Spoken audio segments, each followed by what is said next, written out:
Alright, guys, so today I'm going to be talking to you guys about audio equipment and what I think is possibly the best solution for an environment like mine. A lot of you guys out there can get away with some of these $50 microphones. You don't even need an audio interface or a compressor and all this other stuff because you get to live in a quiet environment where there are some of us who unfortunately have a noisy environment that we would love to do our, say, podcasts or just a commentary or maybe a Twitch stream or some type of other like stream online or gaming stream for that matter, normally Twitch and stuff like that. Now, technically, this isn't a good. This is only a good setup for like that type of stuff. This really isn't for like say if you wanted to do like outside stuff, this isn't going to work. This is like for inside your house type of scenario. And I'm going to show you guys the equipment that I prefer. Now, I've been through a lot of microphones over my time. I wish I could throw them all in my video to show you which ones I've been through. But I'll quickly tell you some of the microphones I've used. I've used the Blue Snowball microphone. I've used the Rode Podcaster. I've used the Samsung C01U microphone. And I think I used some other ones, but there's been so many of them that I can't even think of all of them that I had. The last one that I had was the High-All PR40. I think I pronounced that right. It was about like a $400 microphone. You know what? I don't even think it sounds as good as this one does. You know what I mean? This one, as far as I'm concerned, is only $100 microphone. It just varies about the time you buy it. Sometimes it might be on sale, like Black Friday or something like that. Christmas sales. I picked this microphone up off of eBay, and I even came with the boom arm. That I have. This thing can extend all the way to hell up. You know, I could literally sit here and stand up and do like a sing with the thing. That's how dang tall it is. Now, the only downfall about my microphone stand is this microphone is pretty heavy. It only probably weighs maybe a pound, if that.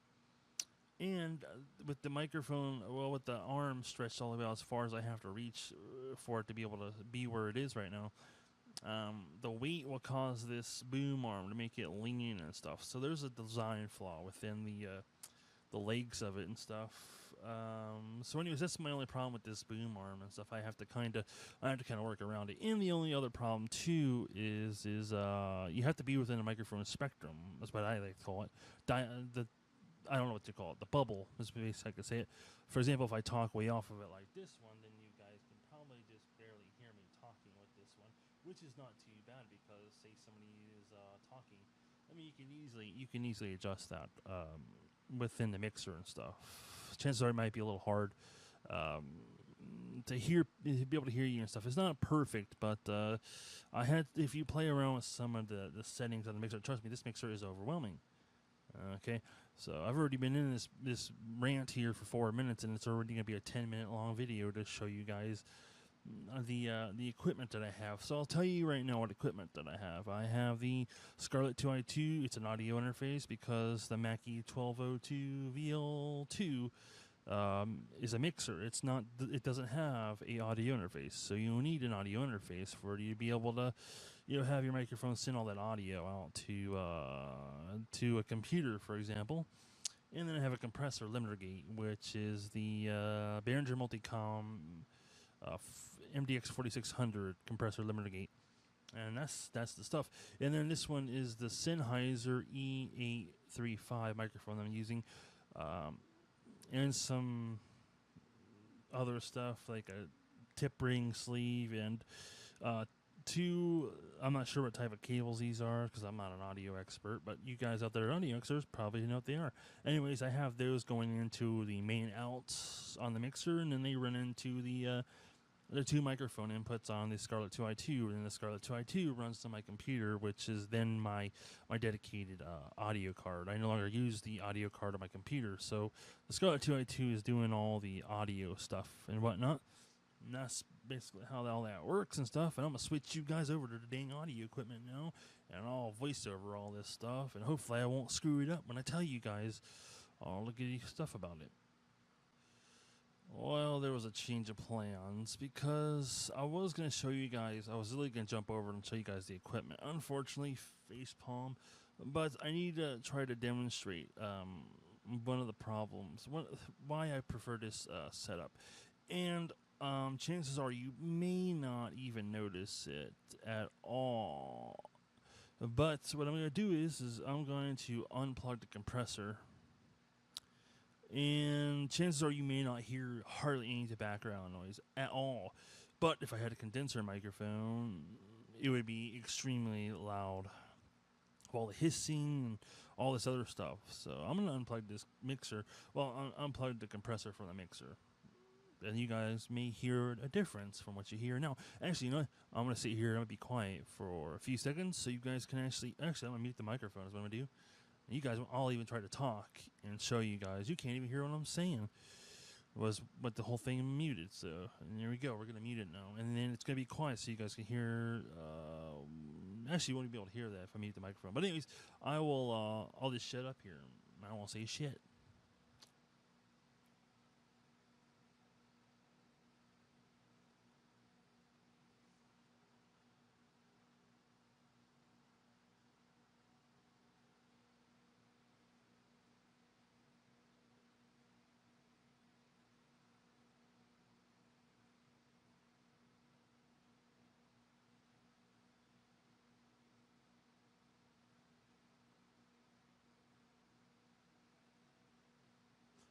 So there's a slight chance you heard maybe some background noise, maybe in it.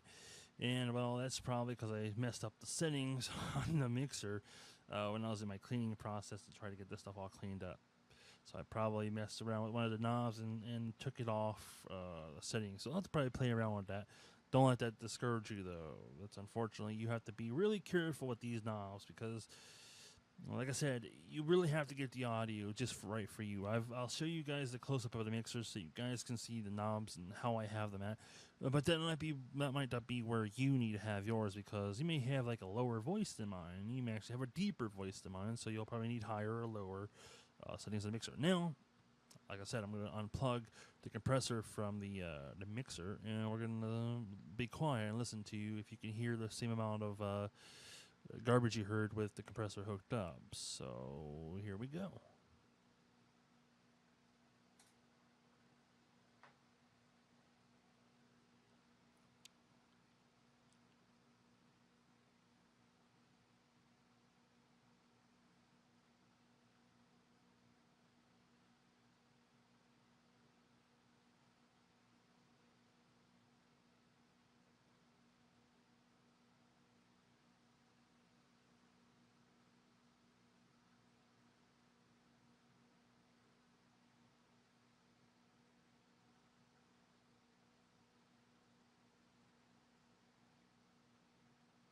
All right, so from what it looks like, it still is flatlined.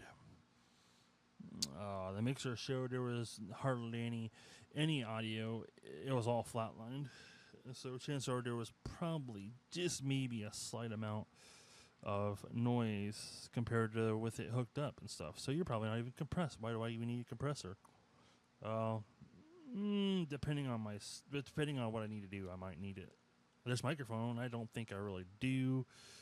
But I don't know. I like to have the compressor, and it wasn't that much money anyways. So this here that you're hearing is with the compressor not hooked up to the mixer.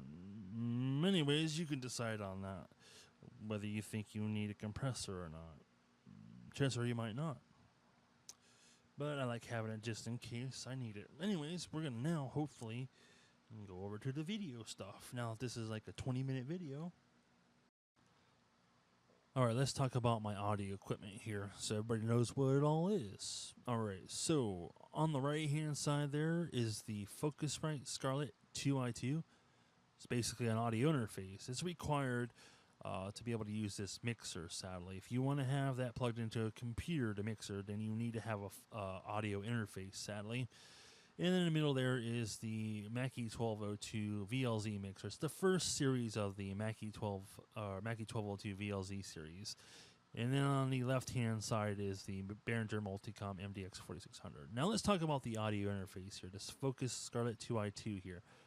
All right, so starting from the right side of the Scarlett 2i2 is a volume knob. This volume knob controls how loud it's going to be in the headphone jack. And the louder you bring this up, the more distortion is going to be in the headphones. The monitor is basically if you monitor what's going in and what it sounds like in the basically the dang audio interface and stuff. Yeah. So, anyways, then there's these gain knobs. These are required too, sadly, to be balanced out. I can't explain this, but that's basically what they have to be.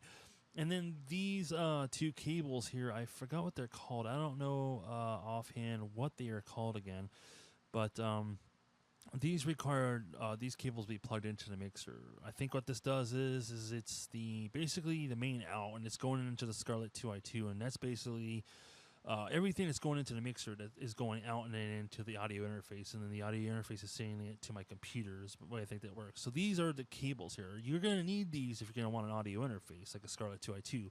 It's taking everything in the mixer and it's sending it out. You could use a recorder, for example, if you want to do that. But anyways, these are the two cables here. They're going into the main out. So that's the way you could do that. You could use a digital recorder if you wanted to too. These are the headphone jack. This does not. You're not going to hear this. This is only if you don't have the mixer hooked up to a computer. So they're useless if you have it hooked up to a computer. Aux Master. I don't know any of that stuff at all. So I'm not even going to try to explain any of that stuff. But the source room here. You got a main mix, you got Alt 3.4, you got tape, and all these are controlled through the mixer and stuff. Main mix is, I guess, everything in there and stuff like that. Alt 3.4 is up at the top there too, someplace, or with the knobs, I don't know. And then you got a tape input. There's a tape input right at the top. And this is the headphones for how loud it's going to be in the main mix and how loud the main mix is going to be as well. So, like I said, there's the main mix. It's pressed down. Alt 3.4 would be required if you're going to use Alt 3.4, and tape would be required to be pressed down too if you're going to use tape as well, if you have something plugged into tape. Assign the main mix, I wouldn't even mess with that. That's what I was told not to do. You may need it for something if you may need it though, I don't know. So there's the 4 microphone inputs. This is my XLR main, it's for my microphone. So that's the microphone I'm using for my Sennheiser, and there you can see there's a line in 1, 2, 3, and 4. Those are, I think, for instruments and stuff like that too.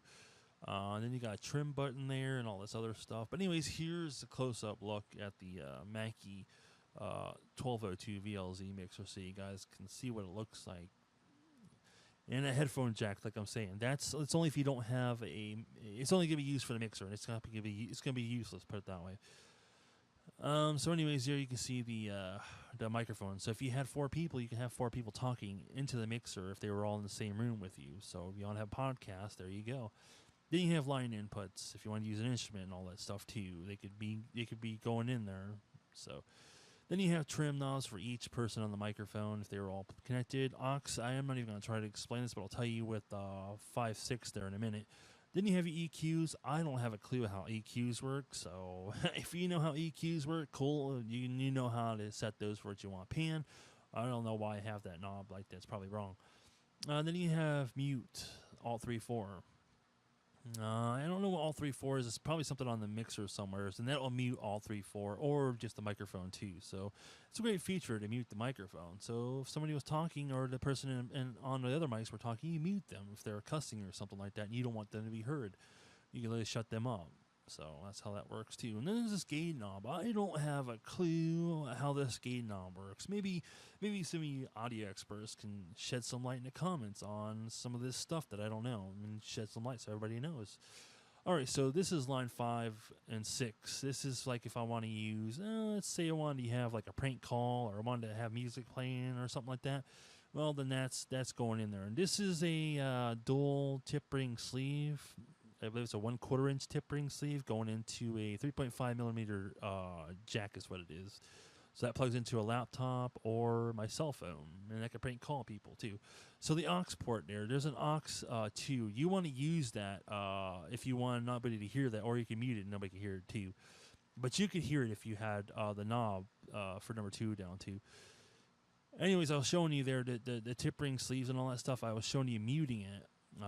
So if you mute that, then nobody can hear what's going on in there, including you too. I think I might be wrong. But anyways, you press that button and it turns it on and off. So, anyways, that number 2 button there, the red knob, that's if you want to turn it down. I'm not 100% sure. But anyways, the gain, that's how loud the gain is going to be for that thing you have plugged in. So you have a cell phone, you might need to have it all the way up so the cell phone can actually, you can hear stuff from the cell phone, and laptop too. So it just depends. Just take in mind it's going to be loud. So the higher it is, you might need to play with that knob and stuff too. Anyway, so that's the Mackie 1202 VLZ mixer, and anyways, this is the back that I'm showing you. This is I think that's a 1/4 1/4-inch tip ring sleeve, and that's going into the insert on my microphone. So it's compressing into the mixer is what it's doing. So those are dual tip ring sleeves is what they are, and the other one I think is a 1/4 tip ring, 1/4. I don't know what it is. So anyways, this is the Behringer Multicom Pro XL MDX 4600. I'm going to show you some of the knobs on this thing so you guys can see. But first, we're going to take a look at the back side of the compressor. So you're going to need these cables depending on if you have how many microphones are going to hooked up. So if you're only going to use just yours, then you don't need to have these cables hooked up for each microphone. Just if you have 4 microphones and you want to compress all of them, then you need those cables for each output and each input for that bank on the compressor there. So I was showing you the sides so that you can see the inputs and stuff. So there's an input 1 for input microphone 1 and 2 and 3 and 4 and all that other stuff. So that's how those cables go in. So you need a black and red, and the black and red are need to be in the right order too. There's required to have those in the right thing. You can't just put them on anything you want. Anyways, I think this is a 1/4 cable, and then this is compressing that microphone 1. So I had one of those brain moments. But anyways, yeah, that's compressing microphone 1. And all that stuff everything that the microphone, basically, microphone 1 is being compressed. Is the easiest way to explain it so it doesn't get complicated for you. We're going to look at these knobbies here. The knobbies, these are a little complicated. Let's just say you need to play around with these because you need to compress certain things and all that stuff too, so you get the way you want them and stuff. Let's just say the higher they are, lower they are, the worse the audio sounds. How about that? That's the easiest way to explain it without going complicated. This will take probably a lot of work to try to get these to where you want them at. It took me a while to figure these out. Maybe you can use some of these settings and play around with them and see if they work for you. So anyways, these settings are required for each microphone. So chances are there might be a beta male. How about that? There may be a beta male that sounds like a little girl. And there may be this other guy who's an alpha male, and he sounds pretty dang too loud. So you may need to choose some things for the compressor so that you don't have him being nutty in there. Anyways, this is the power button for the compressor. Turn this off if you don't want to have the compressor on. But just remember to turn the dang thing back on if you want to have stuff being compressed. How about that? All right, so that is basically the audio equipment there and stuff I wanted to show you guys. A lot of my audio equipment, and this is just some of the stuff, the Multicom Pro XL, the Mackie 1202, and the Scarlett 2i2 are some of the equipment that I prefer to use for my setup. And I'm going to switch you guys over and show you guys the microphone now. So we're going to go over to the microphone. All right, so this here is the Sennheiser E835. I think this is just as good as the Heil PR40 microphone, and I got this thing for $100. How about that? I bought it off of eBay. And you may find these a little more than $100 depending on when you buy the thing, but it's really a nice microphone, I think. It's basically like a microphone you probably see at like a wedding or some stupid thing like that, but it's a really nice microphone. Sennheiser makes some really good audio equipment. I think they're one of the best manufacturers of audio equipment, and surprisingly, they're German. Yeah, how's that, America? Eat your heart out how the Germans make some better audio equipment than you guys do. Ooh, dissed hard.